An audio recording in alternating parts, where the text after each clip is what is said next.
बोल भवानी माता की, गोपाल कृष्ण भगवान की जय। श्री राधे जय श्री राधे।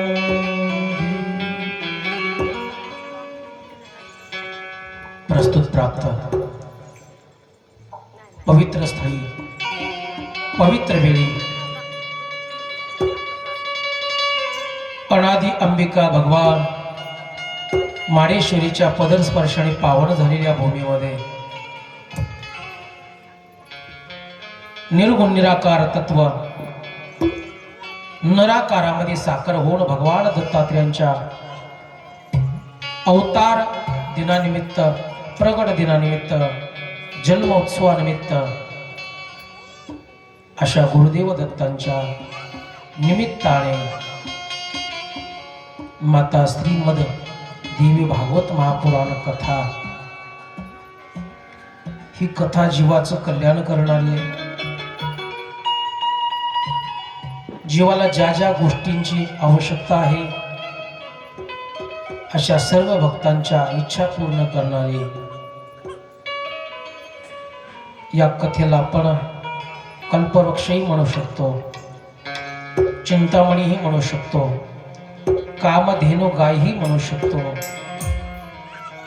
ज्याला जे पाहिजे ते प्राप्त करून देणारी अशी देवी भागवत कथा आपल्या या माढा नगरीमध्ये दत्त मंदिर श्री बापूसाहेब कुंभेजकर आमचे परमस्नेही परममित्र आणि तसेच श्री उदयजी कुंभेजकर सर्व घरातील विद्यमान सदस्य आणि माझ्यावर खूप जीवापाड प्रेम करणारे अंतर्बाह्य दोन्ही पद्धतीने खूप स्नेह असणारा जिव्हाळा असणारा आणि या माध्यमातून तुम्हा सर्वांच्या समोर या ठिकाणी बसलेलो आहे. आपण सर्व माझ्यावर खूप अनेक वर्षापासून तितकंच प्रेम करतात म्हणून उपस्थित सर्व अबालवृद्ध वयोवृद्ध गुणवृद्ध गुणवान शीलवान चारित्र्य संपन्न सर्व मायबापाच्या चरणी माझा सादर कोटी कोटी प्रणाम.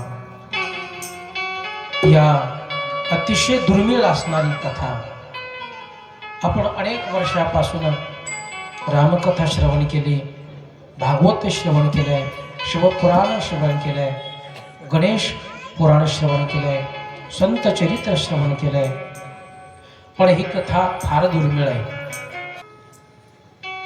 आईचे उपकार सर्वांनाच कळतात, माहिती होत आहे, पण ते आईचे उपकार आजपर्यंत कोणी फेडायचा प्रयत्न केला का? कळत आहे माझ्या आईवर माझं प्रेम आहे, तिने माझ्यासाठी खूप कष्ट केलंय, हे सगळं कळतं दादा, सगळं कळतं. पण तिच्या प्रेमातून, तिच्या उपकारातून, तिच्या स्नेहातून काहीतरी उतराय व्हावं असं कोणाला आठवतच नाहीये. विसरतो आपण आईची माया, आईच्या दुधाचे उपकार विसरतो दादा. मग कोणी कोणी उपकार ठेवले त्यात विश्वात पहिला नंबर लागतो त्या श्रावण बाळाची. श्रावण बाळाची कथा आपण श्रवण केली असेल. जन्म देणारे माता पिता अंध आहेत, त्या आंधळ्या माई बापाने 1 वर्ष 2 वर्षापर्यंत त्या लेकराला कसं सांभाळलं असेल कल्पना करा. लहानपणी आंधळे, कोणी सहकार्य केलं असेल, श्रावणाला कोणी स्नान घातलं असेल, कोणी गंध लावला असेल. सांगू का, श्रावण बाळ जन्मताच मातृपितृ भक्त ज्ञानी होता. त्याने आई बापाला कधी त्रास दिला नाही, नकळत असताना झाला असेल. पण अवघ्या 2-2.5 वर्षाचं बालक थोडंसं बोलायला लागलं, लुटूलुटू पळायला लागलं, तेव्हापासून श्रावण बाळ आपल्या आईवडिलाची सेवा करीत होता. ते सेवन प्राण आहे तोपर्यंत, आणि जीव शेवटी प्राण गेल्यानंतरच मायबापाची सेवा बंद झाली असेल. तेही मायबापाची सेवा करण्याच्या उद्देशानेच प्राण गेलेला आहे, असं नाही. मायबापाची सेवा करायची होती की रात्रीची वेळ आहे, काशीची यात्रा करायला श्रावणबाळ निघालेला आहे आणि तहान लागली म्हणून पाणी आणण्यासाठी गेला होता. त्या ठिकाणी राजा दशरथ श्वापदाची शिकार करण्याच्या निमित्ताने धनुष्याला बाण लावून लक्षवेधीमध्ये तरबेज होता. डोळे बंद होते पण आवाजाच्या दिशेने बाण मारणारा त्याला लक्षवेधी म्हणतात. आणि राजा दशरथानंतर दुसरा लक्षवेधी झाला अर्जुन. अलग लक्षात, कारण ज्यावेळेस हे 5 पांडव कौरव द्रोणाचार्याकडे शिकत असताना तुम्हाला लहानपणाच्या कथा आठवत असत्या की एका झाडाला पोपट बांधलेला आहे, एक पोपट मूर्तीरूपी, आणि सगळ्यांना सांगितलं की बाण लावा. आणि तुम्हाला समोर झाडाला काय दिसतंय? मग बाकीच्यांनी सांगितलं, कोणी सांगितलं पोपट दिसतंय, कोणी सांगितलं पंख दिसतात, कोणी सांगितलं ते झाड दिसत आहे, कोणी सगळ्यांनी सगळं सांगितलं. अर्जुनाने फक्त एकच सांगितलं, मला त्या पोपटाचा उजवा डोळा दिसतोय फक्त, कारण मला ते लक्ष ते करायचं आहे. आणि त्याच प्रसंगामुळे श्रावण बाळाचा प्राण गेला. पण मातृपितृ भक्त म्हटलं की श्रावण बाळाचं नाव येत आहे का नाही? याचाच अर्थ आहे श्रावण बाळाने कुठं भजन कीर्तन केलं का? नाही. कुठं अन्नदान? काहीच नाही. फक्त एक केलं की मायबापाची सेवाच केली. आणि अजून एक सांगेल वाक्य दादा, देवाची प्राप्ती झाल्यानंतर मायबाप मिळतील की नाही सांगता येत नाही, पण मायबापाची सेवा केली की देव भेटेल एवढं मात्र नक्की आहे. म्हणून माये बाप केवळ काशी, त्याने न जावे तीर्थाशी. याचा अर्थ आहे माय बापाची सेवा डावलून जाऊ नका. नाहीतर इथेही खूप विचारवंत लोक असतात. महाराजांनी सांगितलंय की काशीला जायची गरज नाही, घरीच आपली काशी करायची, असं नाही बरं का. माय बापाची सेवा केल्यानंतर कदाचित काशीचं जे पुण्य आहे ते तुम्हाला प्राप्त होईल, पण देवभूमी या नात्याने दर्शन करण्यासाठी अवश्य जा. म्हणून मातृपितृ भक्त असणाऱ्या श्रावण बाळाचं नाव घेतं. त्यानंतर पुंडलिक आहे. ऐका ना, ती कथा मी चलत चलत सांगते ना, कारण भागवत असल्यामुळे भगवान श्रीकृष्णाचं आखरी अवतार आहे ना, ते या ठिकाणी घेणार आहे थोडंफार. म्हणून आईच्या प्रेमाच्या, आईच्या उपकारातून काहीतरी उत्तराय व्हावं या उद्देशाने या ठिकाणी व्यासमुनी जन्मजेला ही कथा सांगतात.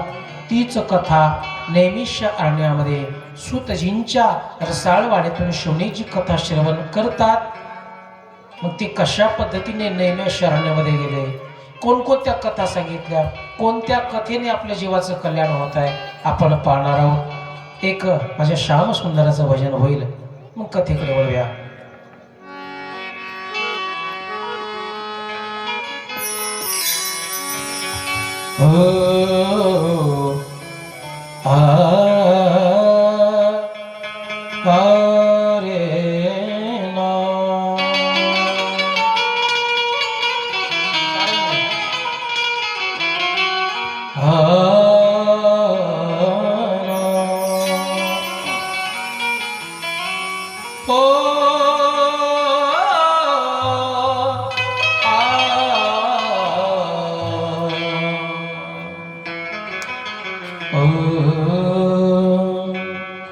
सर्वांनी फक्त टाळी वाजून मला साथ द्यायची. श्री कृष्ण गोविंद हरे मुरारी,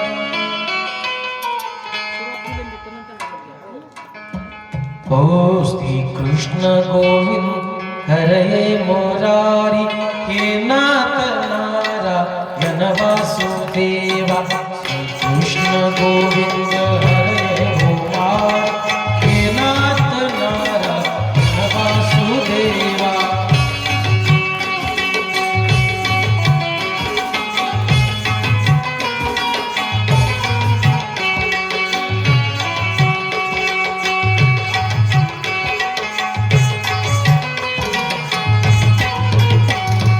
श्री कृष्ण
बालकृष्ण भगवान की जय. कालपर्यंतची कथा आपण श्रवण केलेली आहे. अतिशय गोड, पवित्र, आविट आणि सुरस. जिंदगी के हर सवालों का जवाब है देवी भागवत कथा. जीवनामध्ये तापलेल्या जीवाला शांती प्राप्त करायचं असेल तर ऐका देवी भागवत कथा. ही कथा सर्वांगाने फलश्रुत आहे, सर्वांगाने फलश्रुत आहे. जसे की काही पदार्थ तुम्हाला खायला दिले, बदाम दिला, बदाम आपूट, तर खाताना पूर्ण बदाम खातो का, ते फोडून त्यातलं बी खातो. आंबा तुम्हाला खायला दिला, कसा खातो आपण, आहे असा. आंब्याचं वरचं आवरणही काढायचं, आतली कोही काढायची आणि दोन्हीच्या मधला रस आहे तो या ठिकाणी ग्रहण करायचा आहे. भुईमुंगाची शेंगे टरफल काढायचं आणि आतले शेंगदाणे खायचे. पेढा तुम्हाला दिला, वरचं टारपाळ काढून आतला पेढा खाल्ला का? मग पेढा कसाही खाल्ला, कसाही डोळे दाखवून खाल्ले गोडच लागणार, अंधारात जाऊन खाल्ला गोडच लागणार.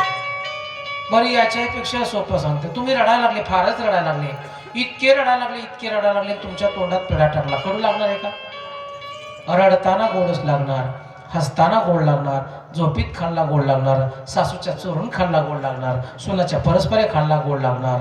सोनबाला माहिती असतं ना, सासूबाईला बीपी आहे, शुगर आहे, पण खाऊ वाटतं ना, मग चोरून जरी खाल्ला तरी गोडच लागतो. सर्वांगाने पेढा, सर्वांगाने गोड आहे. तशी ही कथा आहे ना देवी भागवत, सर्वांगाने गोड आहे. आता याचा अर्थ सांगतो. कदाचित योगाने ही जी कथा आहे ना, ही कथा किती दिवस श्रवण करावी, किती दिवस पारायण करावं याची विधी आहे. तरी या विधीमध्ये प्रतिपदेपासून नवमीपर्यंत 9 दिवस वाचावी किंवा ऐकावी असं याचं एक शास्त्रात उल्लेख आहे. किमान ठीक आहे, ते नाही घडलं 7 दिवसामध्ये, काही वेळ नाही मिळाला तर 5 दिवसात तरी श्रवण करा. तितकंही 5 दिवस नाही मिळाले, 1 दिवसाची कथा श्रवण करा. 1 दिवसही तुम्हाला नाही वेळ मिळाला, 1 दिवसही. कारण माणसाला आपण म्हटलं नावो एवढे मोठे कथेचं आयोजन आहे, दत्त महाराजांच्या प्रगट दिनानिमित्त आहे, देवी भागवत कथा आहे, चला श्रवणाला. नाही वा, आम्हाला सवडच नाही. मग इकडं नाही सवड काढली की ती मग दवाखान्यात भरपूर सवड काढावं लागते. अलग लक्षात, कोर्टात भरपूर सवड काढावं लागते. कारण काय असतंय तुम्हाला एक सांगू का, शास्त्र सांगतो. भगवान परमात्म्याने, जगदंबे मातेने, भगवती परांबेने आपल्याला इथं जन्माला घातले ना, इथं त्या जन्माला घातल्यानंतर सगळं आयुष्यच आपल्याला नाही दिलं. तुम्ही काही काळ फक्त संसारासाठी राहा आणि बाकीचा वेळ तिच्याकडे. पण आपण ना सगळाच वेळ इकडे घालतो आणि मग शेवटी कळतं की आता माळ घालायची. जेव्हा तोंडात एकही दात महाराज राहत नाही, एकही दात राहत नाही, मग माळ घालायची आठवण होते. ते बी कदाचित शरीराला त्रास झाल्यानंतर. ते खाण्यासाठी आपला जन्म आहे का? नाही बाबा. एक सांगू का तुम्हाला, आता मी काल सांगितल्यापैकी कर्दम ऋषींची की अनेक अशा कथा सांगणार आहे. आपला संसार फक्त वंशवृद्धीसाठी आहे. संसार एन्जॉयसाठी नाही, आनंदासाठी नाही आहे. त्याच्यासाठी एवढा मोठा सत्संग दिलेला आहे की जीवनामध्ये सगळ्यात इतका आनंद आहे की मी म्हटलं ना, वृंदावनच्या कथा कशा काय सांगेल. अप्सरेला लाजवतील अशा अप्रतिम युवती. हिंदू धर्म स्वीकारला, प्रभुपाद स्वामी महाराजांची दीक्षा घेतली आणि इस्कॉन सत्संगामध्ये 4 कंपनीच्या मालकीने ती युवती सोडून दिलाय आणि वृंदावनमध्ये नुसते रडतात. रमण रीतीमध्ये नुसते रडतात, इतके रडतात महाराज. किती रडावं याचं कारण आहे प्रचिती आली आहे, त्याच्या स्वरूपाची प्रचिती आली आहे आणि त्याच्या स्वरूपासमोर त्याच्या सत्संगापुढं हे सगळं झूट आहे, शून्य आहे. हे त्यांना कळालंय पण आपल्याला कळालं नाही. मला सांगायचे 7 दिवस नाही तुम्हाला शक्य आहे, 1 दिवस माणूस सवड काढू शकत नाही. मी त्यांच्यासाठी सांगतोय. आणि मग नाविलाजाने मग सवड काढावंच लागते ना. शारीरिक त्रास झाल्यानंतर तिथं जावं लागतं. तिथं म्हणता येतं का शेतातली कामं राहिलेत, घरातलं काम राहिले, डॉक्टर साहेब कशाला मला ॲडमिट करता, द्या सोडून.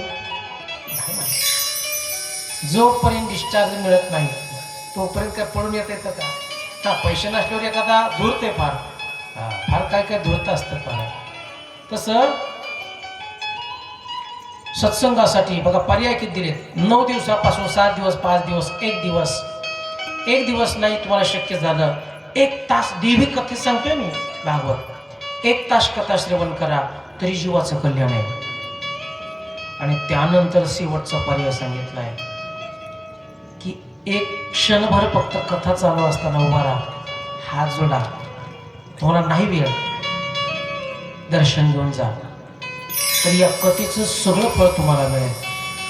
मग 1 क्षणभर तुम्हाला राहू शकत नाही, 1 निमिषभर राहू शकत नाहीत का? इतका पर्याय दिलाय महाराज, इतकं सोपं केलं, इतकं सोपं केलं, इतकं सोपं केले महाराज. 1 क्षणभर ठीक आहे, तुम्हाला क्षणभर कथा नाही श्रवण करताय, ती ग्रंथ ना कथा आपल्या देवाऱ्यावर ठेवा.